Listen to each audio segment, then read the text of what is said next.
Hey YouTube tribe, Assalamu alaikum. For those of you who are new here, welcome to Stronger Together, a channel created with a few trainers worldwide to help bring you health and fitness. For today, I'm Trainer Taz, and I will be covering 5 tips to help us eat properly during Ramadan. All right, so let's go ahead and get started. Okay, so tip number 1, make sure that you're not overindulging at iftar time.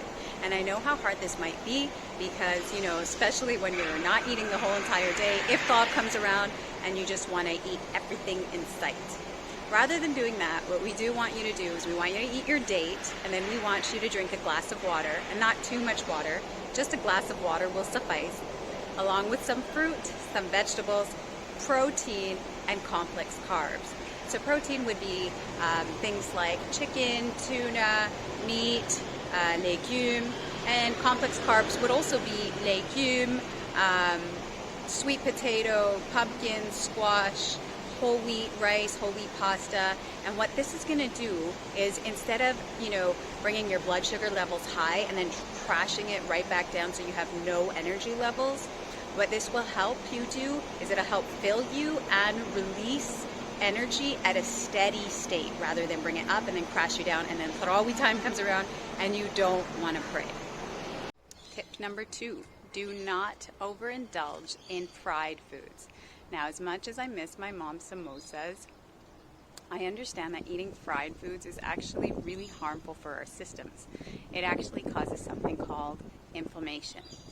So I like to explain this one to my clients like this. So imagine that you have your sink.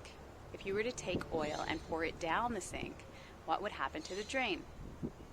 Right, it would clog. So similar is our intestines and our gut systems.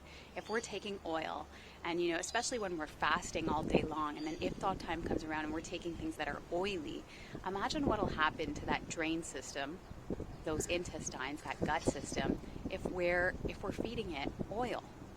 Right, it'll clog, we'll feel gross, will cause all kinds of inflammation. So instead, with 2021 being an era of technology advantages, we're able to invest in things like air fryers or ovens and just bake our goods instead. Tip number 3, don't go grocery shopping mindlessly. And what this means is that instead of just going to the grocery store when we're super hungry and fasting, create a list of the iftar and sahri foods that you'll be serving and write the ingredients down.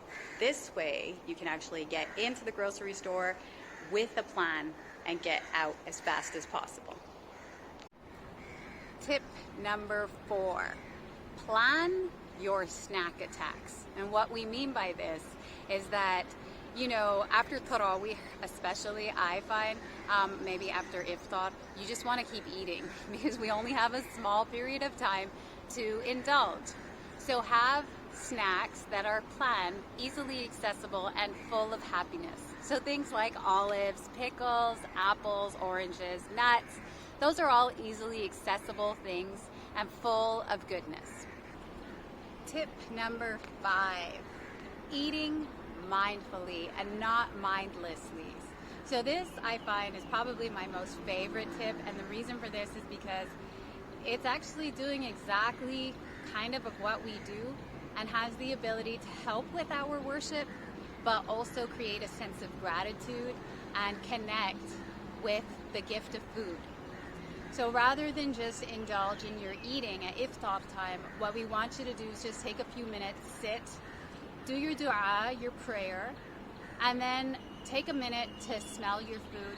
Use as many senses as you can here, okay? So smell your food, look at your food carefully, think for a minute, alhamdulillah, thank God for this food. Pick it up with your fingers, again, using more senses. Plus, we know that our Prophet ﷺ also did it.